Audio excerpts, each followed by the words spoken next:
केवल जानकारियां नहीं देनी, बल्कि कुछ बातें आपसे आपके माध्यम से जनता से साझा भी करनी है।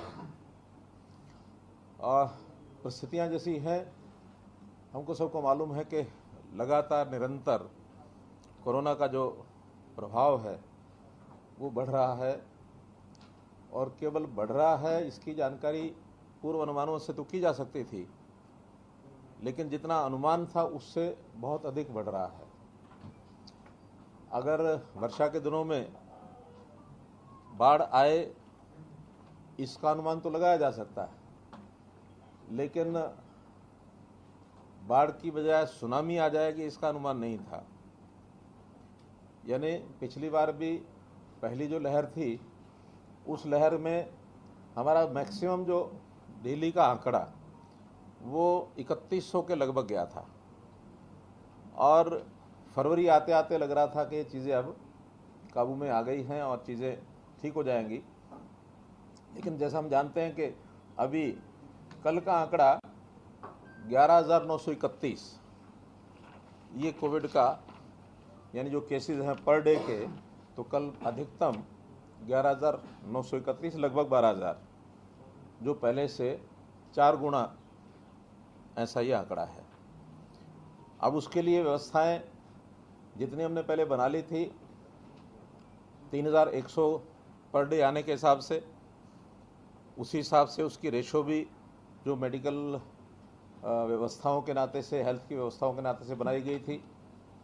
लेकिन उसके बाद लगातार आवश्यकता जो बढ़ रही है उसके लिए भी हम तैयार हैं, और लगातार उसके लिए पूरा डिपार्टमेंट, सारे हमारे ब्यूरोक्रेट्स, पूरी सरकार और एनजीओज, जनता, वो भी पूरा सहयोग कर रही है।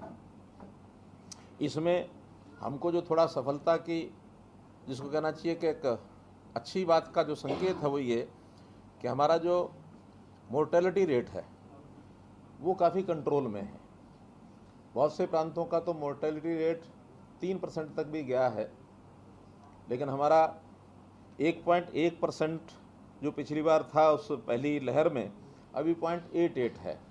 अर्थात रेगुलर अब जो केसेस आ रहे हैं उसमें से ठीक पर्याप्त संख्या में हो रहे हैं।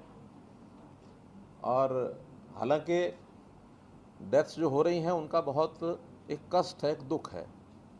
एक एक मृत्यु के पीछे जो मन का भाव यही जाता है कि जैसे परिवार का एक आदमी चला गया है। लेकिन बहुत सी व्यवस्थाएं ऐसी होती हैं जो हमारे काबू में नहीं रहती हैं। कई प्रकार के ऐसे संकट जो हमको देखने को मिल रहे हैं, उसमें सबसे बड़ा संकट जो है वो हमारे सामने आया है ऑक्सीजन का। ऑक्सीजन, इतने सारे लोगों को मेडिकल ऑक्सीजन की आवश्यकता पड़ेगी ये सोचा नहीं था। हालांकि ऑक्सीजन जो है कुल मिलाकर कमी नहीं है अगर हम देश भर की सारी बात करें, और मेडिकल एजुकेशन की, लिक्विड एक्वेशन की तो कमी है, लेकिन गैसियस फॉर्म में है हमारे पास। गैसियस फॉर्म की ऑक्सीजन की ट्रांसपोर्टेशन की दिक्कत है, और अगर दूर दराज के एरिया में ज़्यादा अगर लिक्विड भी है तो वहाँ भी ट्रांसपोर्टेशन की दिक्कत काफ़ी आ रही है। एक स्थान से दूसरे स्थान पर ले जाना, फिर ले जा करके उसके सिलेंडर्स में रिफिलिंग करना, फिर उसके माध्यम से हर एक इंडिविजुअल पेशेंट को सप्लाई पहुंचाना। नए हॉस्पिटल भी जो हम बना रहे हैं उसकी भी जो सप्लाई है वो भी अपने आप में एक बड़ा काम है। तो इस नेटवर्क को तैयार करने के लिए लगातार हम लगे हुए हैं। मैं एक दिन पहले 5 स्थानों पर होके आया, और जो एक्सपेंशन के हमारे काम हैं या गैस सप्लाई के जो प्रोजेक्ट्स हैं उसी को देखने के लिए गया था। पानीपत मेरा जाना हुआ, वहाँ पर गैसियस फॉर्म में ऑक्सीजन हमारे पास उपलब्ध है, तो 500 बेड का हॉस्पिटल, उसकी तैयारी के लिए मैं आ गया था।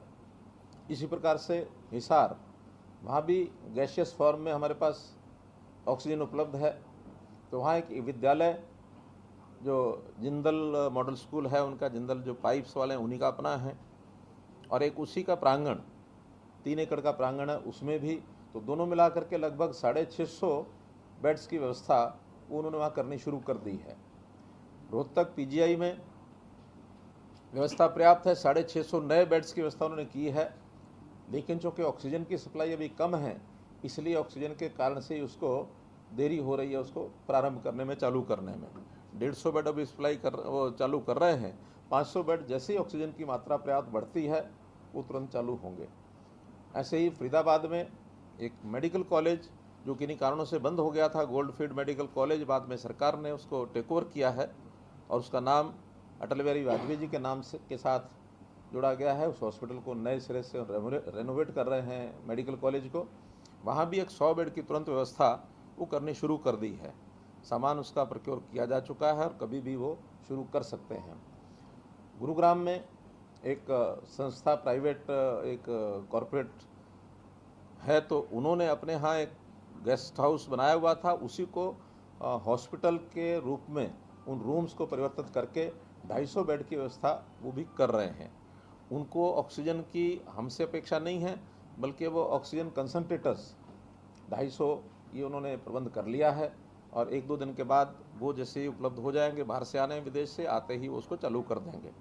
तो ऐसे नए बेड्स की व्यवस्था, ऑक्सीजन की सप्लाई, डॉक्टर्स की, जैसे फरीदाबाद के मेडिकल कॉलेज में जो 100 बेड का हॉस्पिटल शुरू होगा तो वहाँ आर्मी के लोगों ने कहा कि हम वहाँ के लिए डॉक्टर जितनी आवश्यकता होगी वो मैन पावर भेज देंगे। कुछ स्टूडेंट्स जो हैं नर्सिंग स्टाफ के या मेडिकल कॉलेजेस में जो स्टूडेंट्स पढ़ रहे हैं 4th ईयर के या जो इंटर्नशिप कर रहे हैं, उनको भी सबको हम लगा रहे हैं। साथ ही वॉलंटियर्स इस नाते से जो अपने आप ऑफर करते हैं, रिटायर्ड लोग हैं, बाकी सब हैं, उनकी भी जगह जगह से जो हमको सप्लाई मिल रही है उनको उपयोग में ला रहे हैं। हमारी जो सरकारी व्यवस्था में IAS, IPS, HCS, HPS या IFS, इस नाते से भी बहुत से डॉक्टर्स हैं, MBBS हैं, MD हैं, जिन्होंने कोर्सेज किए हुए हैं लेकिन सर्विसेज में आ गए। उन सब को भी हमने कहा है कि इस समय में उनको भी वहाँ से निकाल करके और सेवाओं को लेने के लिए इसके अंदर लगाया जाए, उसकी भी योजना सारी बनी है। तो ऐसा पूरी शक्ति, पूरी ताकत, चाहे वो सरकार की है, ब्यूरोक्रेट्स की है, जनता की है, संस्थाओं की है, प्राइवेट हॉस्पिटल्स की है, वो सब उसके अंदर हम ले रहे हैं। और मैं आपको विश्वास दिलाता हूँ कि एक एक दिन हमारी जैसे व्यवस्थाएँ ठीक हो रही हैं, उसकी ठीक होते ही सारी चीज़ें हमारे कंट्रोल में रहेंगी, काबू से बाहर नहीं जाएंगी। जहाँ तक ऑक्सीजन सप्लाई की बात है, हमें कल से पहले 162 मीट्रिक टन इसका कोटा था। हम लगातार केंद्र सरकार को कह रहे थे, तो कल रात्रि को ही 70 मीट्रिक टन कोटा बढ़ा करके और वो 232 मीट्रिक टन मंजूर हो गया है। और ये 70 मीट्रिक टन हमको उड़ीसा की जो ये स्टील जो जहाँ इंडस्ट्री है वहाँ पर ऑक्सीजन वो हमको मिलेगी। एक ट्रेन 5 टैंकर्स उसमें आज हमने यहाँ से रवाना कर दिए हैं, जो 3 दिन में वहाँ से ऑक्सीजन वापस आएगी। सायंकाल तक 2 टैंकर जो योजना है हवाई एयरलिफ्टिंग के माध्यम से 2 टैंकर वहाँ शाम रात्रि तक पहुँच जाएंगे, वापसी पर वो बाई रोड आएंगे। तो इस प्रकार से चाहे ये ट्रेन की हैं, चाहे वो बाई एयर जाएंगे, तो भी कम से कम 1.5 दिन का समय, 2 दिन का समय उसमें लगेगा। तब तक हमारी जो पिछली सारी कैपेसिटी है उसको हम उपयोग कर रहे हैं।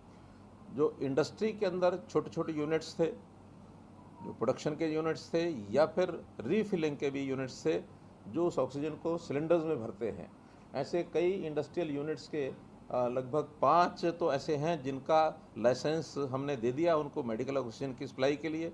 एक फॉर्मेलिटी पूरी करनी पड़ती है, बाकी भी आज शाम तक 5 या 7 और भी हो जाएंगे। तो ऐसे 10-12 सेंटर्स हैं फिलिंग स्टेशन के रूप में, वो जो काम आएंगे। हमें टैंकर्स की आवश्यकता पड़ रही है, तो टैंकर जितने नाइट्रोजन के लगे हुए थे अभी तक इंडस्ट्री में, उनमें से भी हमने कुछ टैंकर्स को और ले लिया है ताकि उसकी सफाई करके ऑक्सीजन के रूप में उसके बदला जा सके।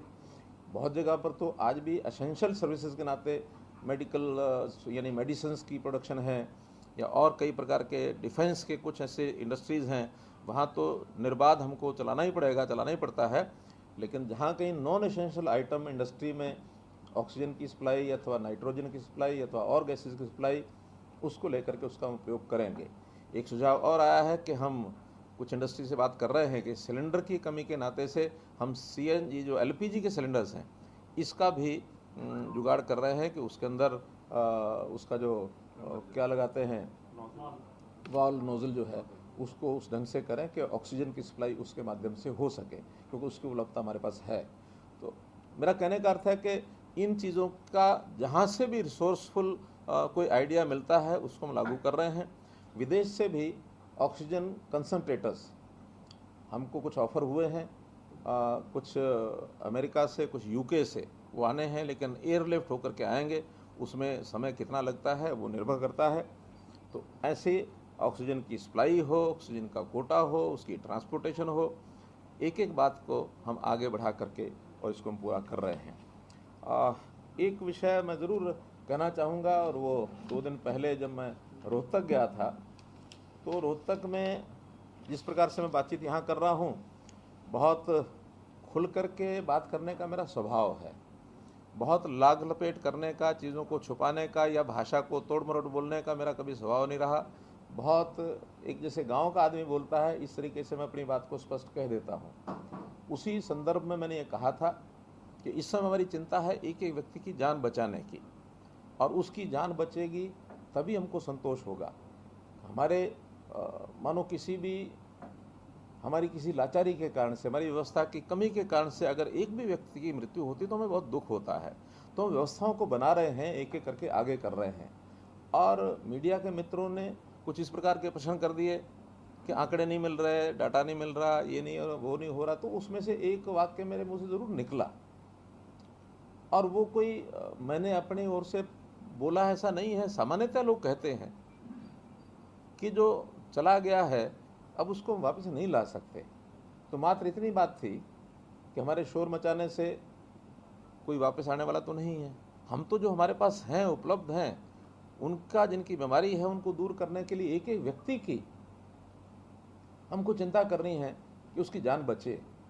अभी साधारण सी बात को लेकर के और जिस प्रकार का एक बाउंडर खड़ा किया गया, हमारे कुछ ट्वीट मीडिया मित्र होते हैं तो उन्होंने उस प्रकार से चीज़ों को आगे बढ़ाया, कई चैनल पर भी 1-2 जगह चल गया। मेरा निवेदन यही है कि हमारी संवेदनशीलता उसको ध्यान करें कि हम क्या चाहते हैं। हमारे प्रयत्नों में कहीं भी कोई कमी आपको नहीं दिखेगी। हम अपने प्रयत्नों को इस ढंग से कर रहे हैं कि जैसा मेरा अपना परिवार है, और परिवार के एक व्यक्ति की भी अगर जान जाती है तो उसका सदमा, उसका दुख, ये हमको भी उतना ही है, कम नहीं होता है। तो इसलिए इन सब बातों को ध्यान में रखते हुए हमको आगे बढ़ने के लिए और सबके सहयोग की आवश्यकता है। आज विषय वाद विवाद का नहीं है, आज संवाद का है कि हम किस प्रकार से चीज़ों को आगे बढ़ाएं। आज हम सब मिल कर के और इस महामारी का मुकाबला करने के लिए आगे बढ़ें। हम अपने मतभेद, राजनीतिक मतभेद होंगे, इलाके के होंगे, कोई भी मतभेद होंगे, तो उनको दूर करके हम एकजुट होकर के, खास करके हमारे जो विपक्षी दल के नेता हैं उनसे भी मेरा निवेदन है। बहुत लोग सहयोग करने की बात कह भी रहे हैं, मुझे लगातार फ़ोन भी आ रहे हैं कि हमारी ओर से बताइए कोई सेवा करनी है। बहुत संस्थाओं के फ़ोन आ रहे हैं, बहुत जो हमारे कॉरपोरेट जगत के लोग हैं उनकी ऑफ़र आ रही हैं। संस्थाओं में कई लोगों ने कहा कि हमको बताइए 100 बेड का अस्पताल बनाने के लिए हम तैयार हैं, कहाँ बनाएं। हम उनको एक ही बात कहते हैं कि ऑक्सीजन की सप्लाई का सुनिश्चित होने दें, फिर हम बेड्स की व्यवस्था जितनी आपकी इच्छा होगी हम बनवा लेंगे। डॉक्टर्स की भी हमको प्रबंध करना पड़ता है, वो भी करेंगे। कहीं फर्स्ट एड टाइप की जो व्यवस्था है इसके लिए भी हम विचार बनाया हमने कि संस्थागत रूप से ऐसी फर्स्ट एड की ट्रेनिंग आम आदमी को भी ज़रूरत पड़ी तो वो भी हम देंगे। आखिर हर परिवार में कोई ना कोई एक व्यक्ति इन चीज़ों की चिंता करने वाला होगा, तो अपने परिवार के जितने सदस्य हैं, कम से कम जो इस बीमारी के प्रारंभ होने की स्थिति होती है, जो बिल्कुल एक मॉडरेट या जिसको कहते हैं माइल्ड ऐसे जो प्रभाव है, उसको तुम घर में ही ठीक कर सकते हैं। सीवियर कोई इस प्रकार का पेशेंट कोई होता है, उसको ही आवश्यकता पड़ती है अस्पताल में जाने की।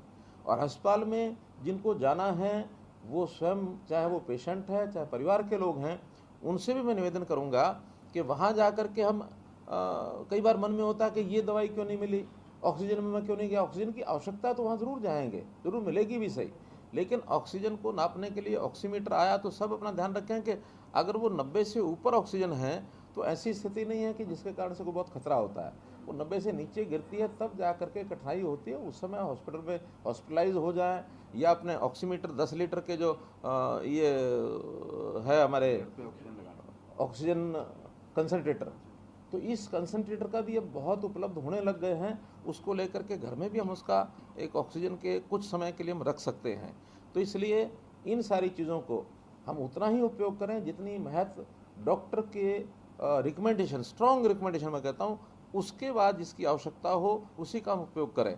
कहीं ऐसा ना हो कि हमारी बिना चाहत के भी कोई चीज़ हम ले लें और बदले में एक ऐसा पेशेंट जो बहुत ही सीरियस कंडीशन में वो हमारे हाथ से निकल जाए।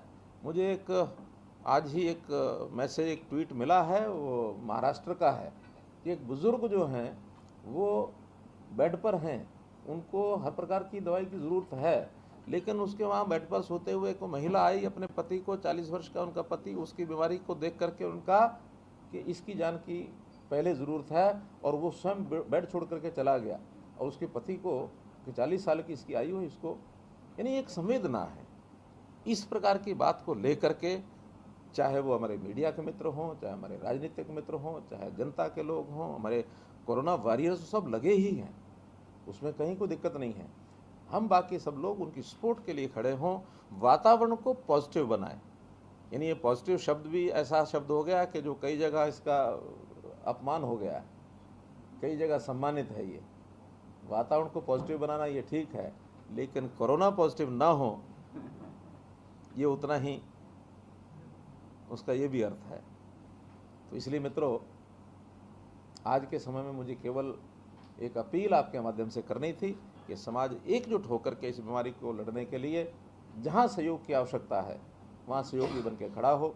इतनी बात मुझे आपसे कहनी थी। सबसे बड़ी चैलेंज जो इस समय है वो गुरुग्राम और फरीदाबाद बना हुआ है, लगातार मामले बढ़ते जा रहे हैं, रिस्ट्रिक्शंस भी इम्पोज की गई है, कर्फ्यू भी इम्पोज किए गए हैं, सेक्शन 144 भी इम्पोज किया गया है। इस चुनौती पर पार पाने के लिए, कंटेन करने के लिए लगातार केसेस की संख्या बढ़ती जा रही है, उसको रोकने के लिए आखिर क्या मैकेनिज्म का प्रयोग जो है वो सरकार कर रही है? देखिए, कल ही हमने सब जगह निर्देश दे दिए हैं, डिप्टी कमिश्नर्स को भी, बाकी जगह भी, कि धारा 144 सब जगह लगा दें और